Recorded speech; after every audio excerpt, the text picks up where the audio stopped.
सभी को नमस्कार है, सभी को अभिनंदन है। कैसे हैं सभी लोग? उम्मीद करते हैं सभी लोग अच्छे हैं और जीवन का आनंद ले रहे हैं। हमारे यहाँ 60 ईयर्स की एज में होती है रिटायरमेंट, और 60 साल की एज में आदमी के ऊपर एक और तमगा लगता है, जिस तमगे को बोलते हैं कि आदमी अब सठिया गया है।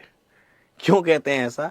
क्योंकि हमको उनके डिसीजंस पर ज्यादा भरोसा नहीं होता है जैसे जैसे एज बढ़ती चली जाती है। हालांकि ये एक मजाक वाली बात है, लेकिन फिर भी जैसे जैसे उम्र बीतती जाती है, आदमी की उम्र बढ़ने के साथ साथ उसके डिसीजन लेने की क्षमताएं कम होती चली जाती हैं, ऐसा माना जाता है। फिलहाल ये बात मैं क्यों कर रहा हूं, वो बात इसलिए कर रहा हूं कि फिलहाल मेरी स्क्रीन पर चल रही है एक वीडियो। इस वीडियो को आप देखिए। क्या इनको पहचान रहे हैं आप? नहीं पहचान रहे तो मैं बताता हूं। वीडियो तो आप पहचान गए होंगे। ये है रामाफोसा। रामाफोसा साउथ अफ्रीका के प्रेसिडेंट हैं, और इनसे ट्रंप की हुई थी लड़ाई। कहां पर? व्हाइट हाउस में, एकदम प्रेस कॉन्फ्रेंस के बीच में। दूसरी इमेज, इनको ये वीडियो देखिए, शायद आप पहचान रहे होंगे, बहुत ट्रेंडिंग है। ये है लूला, ये है ब्राजील के प्रेसिडेंट। इन्होंने क्या कहा जब ट्रंप ने इनके ऊपर, ब्राजील के ऊपर 50% का टैरिफ लगाया, तो इन्होंने कहा, और ट्रंप ने कहा कि ब्राजील हमको कॉल करेगा और हमसे डील करेगा, तो इन्होंने सीधा बोला कि नहीं, मैं आपको कॉल करने नहीं जाऊंगा, बल्कि उससे बेहतर है कि मैं कॉल कर लूंगा पुतिन को, मैं कॉल कर लूंगा शी जिनपिंग को, या फिर मैं कॉल कर लूंगा मोदी को। तीसरी इमेज है पुतिन, जिनसे ट्रंप की लड़ाई ऑलरेडी चल रही है। चौथी इमेज, ये है शी जिनपिंग, चाइना के साथ रेसिप्रोकल टैरिफ की ऑलरेडी लड़ाई आप देख चुके हैं। और ये हैं हमारे नरेंद्र मोदी जी।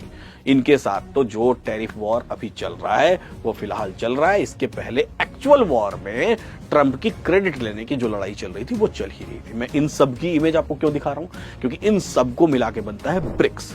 जी हां, ब्रिक्स यानी कि ब्राजील, रशिया, इंडिया, चाइना और साउथ अफ्रीका। तो ट्रंप ने लड़ाई मोल ले ली है इन पांचों से। अब क्या होगा और क्या हो सकता है परिणाम इसका, इसके बारे में जानेंगे हम इस वीडियो में। चूंकि यह है एकदम ट्रेंडिंग टॉपिक, इसलिए वीडियो बनाना जरूरी है कि इससे रिलेटेड जो भी टर्म्स हो वो आपको क्लियरली समझ में आ जाए। क्योंकि टीवी पर जो ब्रेकिंग न्यूज होती है वो कितनी डिटेल्ड होती है वो तो आपको पता ही है। तो वीडियो को पूरा देखिएगा, समझने की कोशिश करिएगा कि आखिर इस रेसिप्रोकल टैरिफ की लड़ाई का अंत क्या होगा, इसकी वजह से भारतीय बाजारों पर क्या असर पड़ेगा, इसकी वजह से अमेरिका के बाजारों पर क्या असर पड़ेगा, और इसकी वजह से ग्लोबल बाजारों पर क्या असर पड़ेगा। इन सब के बारे में आज करने वाले हैं अभी यहां पर डिटेल्ड एनालिसिस। ब्रिक्स यानी कि ब्राजील, रशिया, इंडिया, चाइना और साउथ अफ्रीका। अब इन पांच देशों को मिला लें तो इन पांच देशों की आबादी की बात करें तो दुनिया के दो सबसे ज्यादा आबादी वाले देश हैं इंडिया और चाइना। ब्रिक्स में वो शामिल है। और इन सबको मिला लें तो इनकी आबादी होती है 3.6 बिलियन, और दुनिया की जो टोटल आबादी है वो 8.1 बिलियन है। यानी कि दुनिया की आबादी का लगभग 45% आबादी इस पांच देश में रहते हैं। और उनसे लड़ाई लड़ने चले हैं हमारे भैया ट्रंप, भैया नहीं, चचा ट्रंप। 79 साल के हो गए हैं। तो हमारे चचा ट्रंप क्यों उनसे लड़ाई लड़ने चले हैं? क्योंकि ये बारी बारी से सारे ब्रिक्स के देशों से लड़ाई लड़ चुके हैं। सारे ब्रिक्स के देशों को ये लपेटने की कोशिश कर चुके हैं। उसमें चाहे आप रामाफोसा की बात कर लें, जो एकदम ही घनघोर उनकी बेइज्जती की थी उन्होंने व्हाइट हाउस में बुला के, अपने घर में बुला के, अपने पत्रकारों के बीच में, अपने लोगों के बीच में उनको आप लतेड़ रहे हैं, उनसे आप बातें कर रहे हैं, वो भी बदतमीजी से, एज अ प्रेसिडेंट होकर भी। चलिए, वहां बात हो गई। आपने ब्राजील पर सैंक्शंस लगाए, आपने चाइना से 200% टैरिफ तक की लड़ाई लड़ी। उसके बाद आप इंडिया से लड़ना शुरू किए। रशिया को तो एक साइड में चल ही रहा है कि रशिया यूक्रेन वॉर रुकवाना है, रशिया यूक्रेन वॉर रुकवाना है। यही बात करके तो भैया, रशिया यूक्रेन वॉर की बात करके तो आप चुनाव में प्रेसिडेंट बने हैं कि मैं रशिया यूक्रेन वॉर रुका दूंगा। इंडिया पाकिस्तान के वार की बात आई तो वो आपने 29-30 जगह चिल्लाया कि मैंने भारत और पाकिस्तान का युद्ध रुकवाया, युद्ध रुकवाया, युद्ध रुकवाया है। और जैसे ही सदन में खड़े होकर मोदी जी ने बोला कि नहीं, दुनिया का किसी लीडर, कोई सा भी लीडर ने हमको कॉल किया ही नहीं है युद्ध रुकवाने के लिए, या किसी लीडर की वजह से युद्ध रुका ही नहीं है, तुरंत आपकी बोलती बंद हो गई। उसके बाद से आपने एक बार भी, ये मजे की बात देखिए, इंडिया के प्राइम मिनिस्टर ने एक जवाब दिया और एक जवाब के बाद ट्रंप की बोलती बंद। क्यों? क्योंकि उसके बाद से एक बार भी ट्रंप का बयान नहीं आया कि मैंने युद्ध रुकवाया है। सबसे मजे की बात देखिए, उसके पहले ट्रंप 29 बार चिल्ला चुके थे, 30 बार चिल्ला चुके थे। गिनती कौन कर रहा था? गिनती हमारे विपक्ष वाले कर रहे थे, भारत देश के विपक्ष वाले कर रहे थे कि 29 बार चिल्ला चुके हैं। वहीं से मुझे पता चला है। ठीक है, अच्छा, बात कहां हुई, बात कहां से शुरू हुई? एक्चुअल मुद्दा कहां आया, एक्चुअल बात शुरू हुई जब मोदी जी गए और बोले my dear friend Donald Trump, है ना। तो बात वहां शुरू हुई कि ट्रंप अगर फ्रेंड है तो क्यों ऐसा कर रहे हैं। तो अब इन सब लड़ाई का क्या असर हुआ, मोदी जी के बोलने का क्या असर हुआ। मोदी जी के बोलने का असर यह हुआ कि टैरिफ इंडिया पर लगा दिया गया 50%। अब सवाल उठता है कि यह टैरिफ होता क्या है, यह जानना बहुत जरूरी है। आप टैरिफ टैरिफ टैरिफ सुने जा रहे हैं, आधे लोगों को तो यही नहीं पता कि टैरिफ क्या होता है। देखिए क्या होता है, जब दो देश आपस में व्यापार करते हैं, ठीक है, इंडिया अमेरिका से व्यापार कर रहा है, तो कुछ सामान इंडिया अमेरिका को बेच रहा है और कुछ सामान इंडिया अमेरिका से खरीद रहा है। तो जब बेचते और खरीदते हैं तो इस दौरान देश एक दूसरे पर टैरिफ लगाते हैं। टैरिफ का मतलब क्या होता है, जैसे सपोज करिए कि इंडिया ने अमेरिका को कोई सामान बेचा, सपोज करिए कि कारपेट्स गए इंडिया से, ठीक है, इंडिया से कारपेट्स गए। मान लीजिए इंडिया में कारपेट की मैन्युफैक्चरिंग हुई 100 रुपए, उसको 100 रुपए की मैन्युफैक्चरिंग के बाद उसको पहुंचाने का खर्चा आया 120 रुपए, तो अमेरिका में पहुंच के वो कारपेट कितने का हो गया, 120 रुपए का। लेकिन 120 का बिकेगा नहीं। इसको कैलकुलेशन को थोड़ा और आसान कर देता हूं, मान लीजिए इंडिया में कारपेट बना 80 रुपए का, 20 रुपए पहुंचाने का खर्चा, 100 रुपए का कारपेट पहुंचा अमेरिका में, तो 100 रुपए का बिकेगा नहीं। अमेरिका बोलेगा कि 10% इस पे टैरिफ लगेगा, यानी कि ये कारपेट अमेरिका में बिकेगा 110 रुपए, 110 रुपीज पे। 10 रुपीज किसका, 10 रुपीज अमेरिका की सरकार का। ये होता है टैरिफ। इसी तरीके से जब अमेरिका से कोई सामान इंडिया आएगा, सपोज करिए कि अमेरिका से कोई सामान इंडिया आया, वो सामान इंडिया में बेचा जा रहा है, कोई एक दवा आई, फार्मास्यूटिकल की दवा आई, वो सामान इंडिया में, या फिर आईफोन या फिर टेस्ला कार जो अमेरिका में मैन्युफैक्चर्ड है, आईफोन तो मान लीजिए चाइना में मैन्युफैक्चर होता है, वो इंडिया आया और इंडिया में वो सामान बेचा गया, तो इंडिया में उस पर टैरिफ लगा दिया गया, मान लीजिए 40% का, कि 40% टैरिफ लगा। तो 100 रुपीज का सामान यहां पहुंचा तो इंडिया में बिका 140 का। तो इस बात पर ट्रंप बौखला गए हैं। तो क्यों इंडिया जैसे देश ज्यादा टैरिफ लगाते हैं, हर देश ज्यादा टैरिफ लगाता है उस विकसित देश के अगेंस्ट। उसके पीछे कारण ये होता है कि जो विकसित देश है, यानी कि जो ऑलरेडी कह रहा है कि मैं डेवलप्ड हूं, मेरे पास बहुत पैसा है, मैं ऑलरेडी डेवलप्ड हूं, मेरा सामान दुनिया में बिके ना बिके इस बात से मुझे ज्यादा कोई फर्क नहीं पड़ता है, तो भारत जैसे देश या कोई भी देश उसका एडवांटेज लेने की कोशिश करता है। कहता है कि भाई आप अपना सामान खरीदो, ये आपका सामाजिक कर्तव्य है, आपका दायित्व है कि हम जब आपका सामान बेचें तो उस पर थोड़ा सा हम टैरिफ लगा लें, थोड़ा सा वो सामान इंडिया में महंगा बिके। उसके पीछे दो रीजन है, दो कारण होते हैं। पहला, इसकी वजह से मेरा थोड़ा जो स्वदेशी प्रोडक्ट है वो थोड़ा प्रमोट हो जाएगा, क्योंकि वो थोड़ा सस्ता पड़ेगा आपके कंपैरेटिव। लेकिन फिर भी जिसको अमेरिकन प्रोडक्ट खरीदना ही होगा वो आपका पैसा देके तो खरीदेगा ही खरीदेगा। तो जो खरीदने के लायक होगा, जिसके पास ऑलरेडी पैसा होगा, जो खरीदने के लायक होगा, वो उसका फिर दाम नहीं देखेगा, उसका दाम नहीं देखेगा। लेकिन अमेरिका में जब कोई ऐसा प्रोडक्ट जा रहा है, यानी अमेरिका कोई प्रोडक्ट इंपोर्ट कर रहा है, तो वो वही प्रोडक्ट है जो अमेरिका के लिए बेहद इसेंशियल है, बहुत जरूरी है। तो ऐसे केस में जरूरी है, तो अमेरिकन गवर्नमेंट के पास ऑलरेडी बहुत पैसा है, तो वो कम टैरिफ लगाती है, उससे उसका काम चल जाता है। तो टैरिफ यानी एक दूसरे के सामान के प्रति लगाया गया टैक्स ही टैरिफ कहलाता है। तो अब इस टैरिफ वॉर में अमेरिका में मेक अमेरिका ग्रेट अगेन के नारे के साथ ट्रंप बने प्रेसिडेंट, और प्रेसिडेंट साहब ने कहा, ट्रंप चचा ने कहा कि अमेरिका को अगर फिर से महान बनाना है तो हमको ये टैरिफ की लड़ाई लड़नी पड़ेगी। पहले के जितने भी अमेरिकन प्रेसिडेंट रहे हैं उन सभी लोगों ने लड़ाई कौन सी लड़ी है, उन सभी लोगों ने बम गोला बारूद की लड़ाई लड़ी है।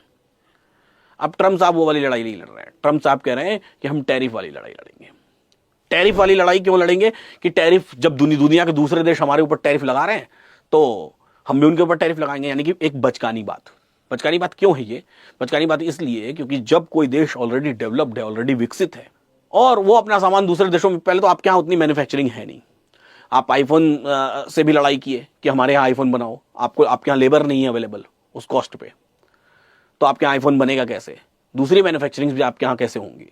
इंडिया चाइना में लोअर कॉस्ट पे लेबर अवेलेबल है, इसलिए इंडिया और चाइना मैन्युफैक्चरिंग के लिए बेहतर माने जाते हैं कि यहां पर मैन्युफैक्चरिंग होंगी, यहां पर कम पैसे में लेबर अवेलेबल है।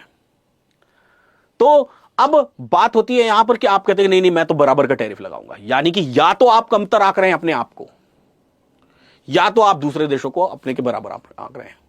इस लड़ाई में, चाइना के साथ लड़ाई में वो 200% टैरिफ गया। एएनआई के एक न्यूज रिपोर्टर ने ट्रंप से यह सवाल पूछ दिया, क्या पूछ दिया कि इंडिया तो रशिया से सामान खरीद रहा है, यानी कि ऑयल खरीद रहा है, वो ठीक है, लेकिन अमेरिका भी रशिया से अरबों डॉलर के यूरेनियम और दूसरे प्रोडक्ट्स खरीद रहा है, इस बारे में आपका क्या कहना है? इस बारे में ट्रंप साहब सीधा झेप गए, उनके पास कोई जवाब ही नहीं था। उन्होंने कहा मुझे इस बारे में पता ही नहीं है। बताइए, किसी देश के राष्ट्रपति को पता ही नहीं है कि रशिया से यूरेनियम आ रहा है। यूरेनियम जैसा महत्वपूर्ण प्रोडक्ट जो कोई प्राइवेट कंपनी नहीं खरीद सकती बिना गवर्नमेंट की डील के, वो किसी देश के, अमेरिका जैसे देश के प्रेसिडेंट को पता ही नहीं है तो काहे का प्रेसिडेंट आप भाई साहब, किस बात का प्रेसिडेंट? और जब आप सैंक्शन लगा रहे हो, जब आप इंडिया पर टैरिफ लगा रहे हो, तो पहले अपने गिरेबान में भी झांको। और इंडिया की मिनिस्ट्री ऑफ एक्सटर्नल अफेयर्स ने क्लियरली बोल दिया कि यूरोपियन यूनियन और अमेरिका जो चिल्ला रहे हैं कि इंडिया ऑयल मंगा रहा है, ऑयल मंगा रहा है, ऑयल मंगा रहा है, वो खुद रशिया से न जाने कितने अरब डॉलर की डील किए जा रहे हैं। तो क्या ऐसी बात सिर्फ भारत जैसे देश के लिए जो अभी डेवलपिंग कंट्री है?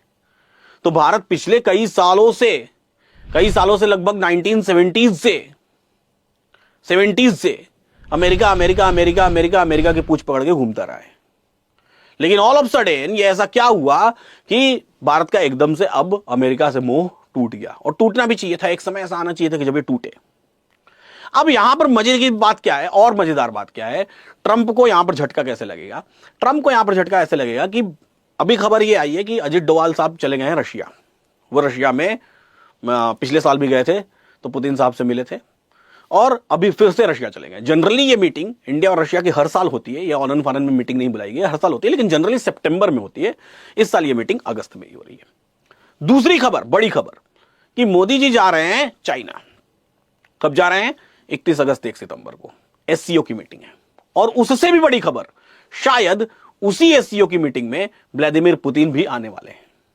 यानी कि एक मंच पर एक साथ व्लादिमीर पुतिन, नरेंद्र मोदी और शी जिनपिंग। अब यहां से खबर क्या आ रही है उड़ती उड़ती, वो समझने की कोशिश करिएगा। पिछले साल एक तस्वीर वायरल हुई थी, मेरी स्क्रीन पर देख लीजिए। ये क्या है पता है? ये तस्वीर है, ये कहा गया था पिछले साल जब एससीओ का समिट हुआ था कि ये ब्रिक्स की करेंसी है। हालांकि ये फेक तस्वीर थी, फेक करेंसी है, लेकिन ऐसा कहा गया था। लेकिन दो खबरें उड़ती उड़ती आ रही हैं, जिन दो खबरों को समझना बेहद जरूरी है, जो पूरी दुनिया में तहलका मचाने का मादा रखती हैं अगर एक्चुअल में ऐसा हो गया तो। खबर नंबर 1, ब्रिक्स यानी कि ब्राजील, इंडिया, रशिया, चाइना और साउथ अफ्रीका मिलकर एक ऐसी करेंसी बनाएंगे जिस करेंसी में ही वो डील करेंगे बजाय कि डॉलर में डील करें। बड़ा झटके वाला खबर है अमेरिका के लिए। क्यों? 44% आबादी दुनिया की, लगभग 45% आबादी दुनिया की ऑल ऑफ सडन जो डॉलर्स में ट्रेड कर रही है, ऑल ऑफ सडन वो डॉलर्स को त्याग करके अपनी करेंसी में ट्रेड करना शुरू कर दे। कितना बड़ा झटका है अमेरिकन डॉलर के लिए। धड़ाम से बाजार गिरेगा अमेरिका का, धड़ाम से डॉलर नीचे गिरेगा। एक बात। दूसरी खबर, इट मे बी कि अगर ये कॉमन करेंसी नहीं आई तो 3-3 साल के लिए, यानी कि 5 कंट्रीज है, यानी अगले 15 साल, 3-3 साल के लिए ये सारी करेंसीज आपस में जितनी भी डील करेंगी वो अपनी करेंसी में डील करेंगी। यानी कि 3 साल इंडियन रुपीज में डील होगा, फिर 3 साल ब्राजील की करेंसी में डील होगा, 3 साल चाइना की करेंसी में डील होगा, 3 साल रशिया की करेंसी में डील होगा।